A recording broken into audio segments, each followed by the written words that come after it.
Chemicals इंसानों के लिए तो काफ़ी फ़ायदेमंद भी रह चुके हैं आज के ज़माने में। और आज के ज़माने में हर चीज़ के लिए ऑलमोस्ट केमिकल बन सकता है। पर कुछ ऐसे भी लोग हैं जो लोग ह्यूमंस के ऊपर एक्सपेरिमेंट करते हैं which is illegal without governments के परमिशन के बिना। वो इलीगल होता है बट फिर भी कुछ लोग करते हैं विदाउट गवर्नमेंट्स परमिशन एंड वो काफ़ी घातक निकलते हैं। नमस्कार, मेरा नाम है सी गरिमा शर्मा।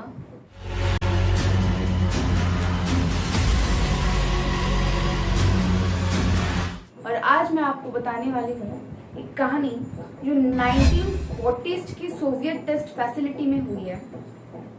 और ये सच है कि झूठ, ये किसी को भी नहीं पता।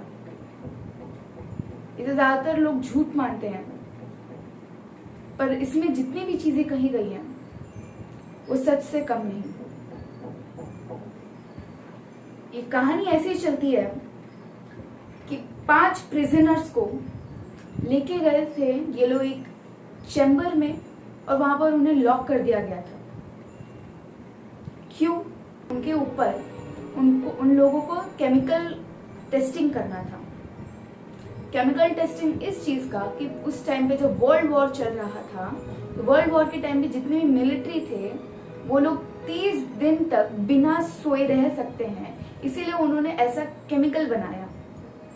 जो नॉर्मली ऐसा केमिकल पहले भी बन चुका था, तो सिर्फ 3 से 4 दिन किसी भी आदमी को बिना जगह रख सकता था, फुल्ली फाइन। बट रशिया के लोग चाहते थे कि वहां के लोग वहां पर 30 दिन से भी ज्यादा बिना सोए रह सकते हैं। उन्होंने इसीलिए एक केमिकल बनाया और 5 प्रिजनर्स को एक चैम्बर में बंद करके वो गैस को छोड़ दिया। और उन्हें इसीलिए उनको ये कहा गया था कि वो प्रिजनर्स अगर बिना सोए अगर 30 दिन अगर रह गए तो उन्हें तुरंत रिहा कर दिया जाएगा, तुरंत छोड़ दिया जाएगा। और आगे अगर वो कुछ भी क्राइम करते हैं तो उनकी FIR को नहीं लिया जाएगा, मना कर दिया जाएगा लेने से। विच वॉज ऑब्वियसली अ लाई। वो लोग झूठ बोल रहे थे ताकि वो लोग उनसे फायदा निकाल सकें, बट प्रिजनर्स को ऐसा कोई भी पता नहीं था। और आगे चलकर उनके साथ क्या होने वाला था वो उन्हें उस वक्त पता नहीं था। वो लोग पहले दिन वहां पर गए, वो चैम्बर के अंदर वो गैस छूटा और वहां के जितने भी प्रिजनर्स थे वो लोग बहुत खुश थे कि पहला दिन है आज हम लोग अगर बिना सोए रहेंगे, हम लोग को करना ही क्या, हम लोग को बस 30 दिन तक बिना सोए रहना है, दैट्स सिंपल। अगर बिना सोए अगर हम लोग 30 दिन तक अगर रहे तो हमें छुट्टी मिल जाएगी और आगे कोई भी क्राइम रिकॉर्ड हमारा लिखा ही नहीं जाएगा तुरंत। और इसी बात से वो लोग बहुत खुश थे और प्लस उनको ऐसा लग रहा था कि वो गैस उनकी हेल्प कर रहा है बिना सोने में। दूसरे दिन काफी खुश थे वो लोग, फिर भी ठीक थे, खाना पीना सब अंदर प्रिजन के दिया गया था उन्हें। बट तीसरे दिन उनको थोड़ा खराब और नींद टाइप की फील होने लगी, बट फिर भी वो लोग उसको कंटिन्यू करना चाहते थे, इसीलिए उन्होंने वहां पर क्विट नहीं किया। तीसरे दिन तक सब कुछ ठीक चल रहा था करके वहां के साइंटिस्ट इतने खुश हो गए थे, उन्हें लगा कि हमारा एक्सपेरिमेंट ऑलमोस्ट कंप्लीट होने वाला है सिर्फ 3 दिन में, क्योंकि बाकी जितने भी केमिकल बनाए गए थे वो बस 2 या 3 दिन मैक्स टू मैक्स रह सकते थे, वो भी अगर हेल्थ खराब हो जाए तो 3 दिन मैक्स। बट वो लोग 3 दिन तक फुल्ली फुलफिल्ड अच्छे से रह गए थे, तो कुछ उनको प्रॉब्लम लगा नहीं। उनके ऐसा ही अगले दिन सब कुछ पलट गया।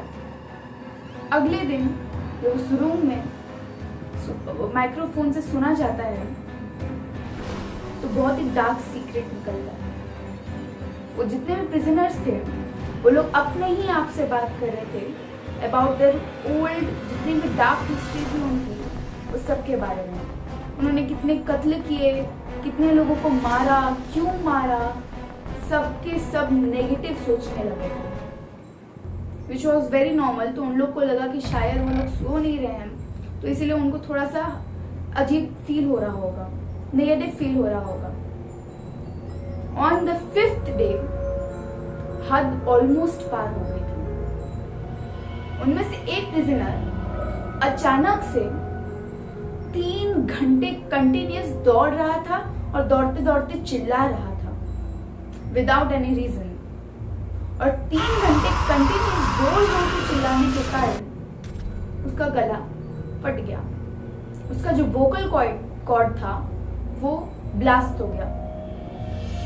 उसके बाद वो चुपचाप सो गया। उसने क्विट कहा भी नहीं, कुछ भी नहीं उसने कहा, वो चुपचाप सो गया। और बाकी के जो भी 4 लोग थे वो लोग उसे देखकर खुश हो रहे थे, क्योंकि उसका जो भी ब्लड निकला था वोकल कॉर्ड फटने के कारण, वो सारा ब्लड वो उनको स्मेल करने में अच्छा लग रहा था, उन्हें गुड फील हो रहा था। जो डॉक्टर्स थे उन्हें लगा कि वो नहीं सो रहे हैं, इसीलिए वो पागल हो गए हैं या फिर उनका दिमाग थोड़ा सा खराब हो गया है कि वो लोग ऐसे बिहेव कर रहे हैं। बट नहीं सोने के कारण वो कंटिन्यूस 3 घंटा अपना ही वोकल कॉर्ड चिल्ला चिल्ला कर क्यों फाड़ेगा। अगर उसे करना था तो अगर 3 घंटे पहले अगर उसे कुछ अजीब फील हो रहा था तो वो क्विट कह सकता था और उसे फिर से उसके प्रिजन में ले गए होते। बट उसने ऐसा कुछ भी नहीं किया। 3 घंटा बस कंटिन्यूस चिल्लाते रहे और चिल्ला भी रहा था तो चिल्लाते हुए कुछ कह नहीं रहा था, बस चिल्ला रहा था। ऐसा उसने किया क्यों? डे 5 से लेकर डे 9 तक कंटिन्यूस हर दिन यही होते रहा। ऑन डे 9 एक ऐसी घटना हुई जो बहुत ही अजीब थी। ऑन डे 9 एक्सपेरिमेंट के डे 9 में वो सब लोग अपने ही आप से अजीब से लैंग्वेज में बात करने लगे थे। वो ऐसा लग रहा था कि वो लोग बात कर रहे थे कोई आदि मानव टाइप के लैंग्वेज में जो अभी इस टाइम पे समझा नहीं जा सकता। ऐसा लग रहा था कि वो लोग एनिमल्स बन चुके हैं, वो लोग अलग ही भाषा में बात कर रहे हैं। वो कोई भी लैंग्वेज से लिंक नहीं किया जा सक रहा था। और जब वो लोग आपस में बात कर रहे थे वही दूसरे लैंग्वेज में, तो उन्हें लग रहा था कि वो एक दूसरे से समझ पा रहे हैं, एक दूसरे को समझ पा रहे हैं। बट वहां के साइंटिस्ट उन्हें कुछ भी नहीं समझ पाए। 9th डे में उनका जितने भी मिरर्स, एक्चुअली उस टाइम पे सीसीटीवी कैमरास नहीं होते थे, तो इसीलिए अलग अलग जगह में मिरर लगा के उसके रिफ्लेक्शन से देखा जाता था क्या कर रहे हैं वो अंदर लोग। तो मिरर से जब वो लोग उन्हें देख रहे थे तो एक बार उनमें से एक प्रिजनर, जितने भी उसे बुक्स दिए गए थे पढ़ने के लिए ताकि उन्हें नींद ना आए, वो बुक्स को फाड़ कर उसने उस आईने में चिपका दिया ताकि उन्हें कोई भी ना देख पाए। ऑन डे 10 वो लोग इतना डर गए थे वहां के साइंटिस्ट कि उन्होंने सोचा कि क्यों ना डोर अब खोल दिया जाए। ना चाहते हुए भी उन्होंने एक अनाउंसमेंट किया अंदर कि प्लीज जितने भी लोग हम लोग आपका डोर खोल देंगे और आप लोग को सबको अपने घुटने में बैठना होगा विदाउट हिले डुले। अगर आप लोग में से अगर कोई भी अगर हिला तो उसे गोली मार दी जाएगी, और अगर कोई भी नहीं हिला तो फिर आप में से किसी एक को छोड़ दिया जाएगा, जो झूठ था। बट फिर भी उन्होंने ऐसा उन्हें लालच देने के लिए किया। तभी उनमें से एक प्रिजनर्स एक दूसरे प्रिजनर से बात कर रहा रहता है और फिर वो दूसरा प्रिजनर माइक्रोफोन के सामने आके खड़ा होके कहता है कि मुझे बाहर नहीं निकलना है, मुझे यहीं अंदर रहना है इस गैस के साथ। साइंटिस्ट को डर लगने लगा कि ऐसा वो लोग आखिर क्यों कर रहे हैं। जो वो लोग चाहते थे कि वो लोग निकल जाए बाहर, वो अब नहीं निकलना चाहते हैं। वो लोग गैस से एडिक्ट हो गए हैं कि नींद के नहीं सोने के कारण पागल हो गए हैं। What's the reason? तो इसीलिए ये जानने के लिए उन्होंने डोर बिना खोले बाकी जितनी भी वहां से गैस थी उस सबको बाहर निकाल दिया। जैसे ही वो गैस, रूम में प्रेजेंट गैस जैसे ही खत्म हुई, वहां के सारे एक साथ प्रिजनर सारे के सारे चिल्लाने लगे कि हमें गैस वापस दो, हमें गैस चाहिए। पर वहां पर उन्होंने गैस को छोड़ा नहीं, क्योंकएर वो जानते थे कि उससे वो एडिक्ट हो रहे हैं, वो काफी हार्म भी कर सकता था उन्हें। आगे जाकर ऑन डे 11 उन्होंने फाइनली खोलने की कोशिश की, बट वो लोग इतना चिल्ला रहे थे कि वो लोग पूरा डर चुके थे कि अगर वो लोग अंदर गए उन्हें कोई मार ना दे। फाइनली जैसे तैसे ऑन डे 11 वो लोग शाम को डोर खोले और उन्होंने जो देखा वो बहुत हॉरिफिक था। उन्होंने ये देखा कि उनमें से एक आदमी, एक प्रिजनर पूरा डीके हुआ पड़ा हो चुका है, उसकी बॉडी पूरी डीके हो चुकी है, पूरी डेड हालत में है, और उसकी किडनियां अलग बाहर निकल के फेंकी हुई हैं, उसके लंग्स बाहर निकल के फेंके हुए हैं, उसके हार्ट में हवा जा चुका है, इसीलिए वो मर गया। और बाकी जब 4 लोगों को देखा गया तो काफी हॉरिफिक था। वो लोग जिंदा हैं पर अपने ही फ्लैश को खा रहे हैं, अपने ही स्किन के फर्स्ट लेयर को खा रहे हैं। आखिर उन्होंने ऐसा किया क्यों? अपने आप को वो लोग दर्द क्यों पहुंचा रहे थे? और दर्द पहुंचा भी थे तो वो लोग दर्द को फील नहीं करे थे, वो लोग खुश हो रहे थे। उन्हें जल्दी से इमीडिएटली उन्हें हॉस्पिटल लिया गया। वहां पर जब उनको क्योर किया जा रहा था ताकि उनके अंदर के ऑर्गन्स डैमेज ना हो, उन्हें एनेस्थीसिया दिया गया और बेहोशी होने की इंजेक्शन भी दी गई। बट बेहोश होने के एक इंजेक्शन में जो नॉर्मल आदमी बेहोश हो जाता है, उन लोगों को 8 इंजेक्शन, जी हाँ 8 इंजेक्शन उन्हें दी गई, पर फिर भी कुछ नहीं हुआ उन्हें। वो लोग डॉक्टर बहुत हैरान थे और इसीलिए उन्होंने उनके होश में ही उन्हें काटने लगे। जब उन्हें काटा तो वो खुश हो रहे थे, वो खुश हो रहे थे, हमें उनको मजा आ रहा था। वो बोल रहे थे कीप ऑन कटिंग। वो डॉक्टर्स काफी हैरान हो गए थे। उन लोग को जैसे तैसे करके उनका ऑपरेशन किया गया और उन्हें उनके रूम में रख दिया गया, वापस उनके चैम्बर में।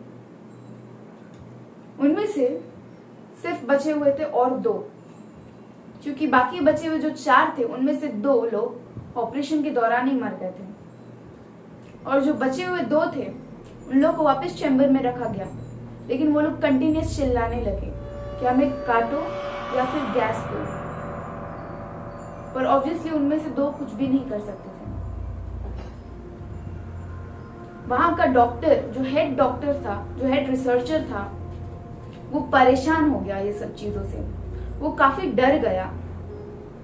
वो रात को वो भी खुद अकेले सो नहीं पाता था। उसे ये डर रहने लगा कि अगर मैं सोया नहीं तो ये क्या होगा, मेरे साथ ऐसा ना हो जाए। वो डर के मारे एक दिन गया उस चैम्बर के अंदर और एक आदमी को गोली मार दी। और एक आदमी जो बचा हुआ था उससे पूछा कि तुम हो कौन, तुम आखिर ऐसा क्यों कर रहे हो? उसने कहा I am you. I am the one who is inside you. I am the one who is the devil inside your brain. ये सुनते ही वो रिसर्चर वो आदमी को और अपने आप को, दोनों को गोली मार दिया। और ये कहानी यहाँ पर खत्म हो जाती है। बाकी के जितने भी डॉक्टर जो बचे हुए थे उन्होंने आगे चलकर ये कहानी को दबा दी, ताकि वहां के जितने भी लोग हैं, रशिया के जितने भी लोग हैं या जितने भी प्रिजनर्स हैं, वो लोग डर ना जाएं या फिर गवर्नमेंट के खिलाफ क्लेम ना कर दें। और उनमें से एक बट ये कहानी को लीक कर दिया, बट कोई भी नहीं जानता कि ये बात सच है कि झूठ। इसको सुनने से एक हॉरर मूवी टाइप की लगती है, बट ये सच है कि झूठ कुछ भी नहीं पता। एनीवेज, ये सच है कि झूठ ये हमें पता नहीं है, बट आप बताइए कि आपको क्या लगता है, ये सच है कि झूठ। Keep on like, share and subscribing to our channel and also comment box में आप ये बताइए कि आपको हमारा वीडियो कैसा लगा। Thank you.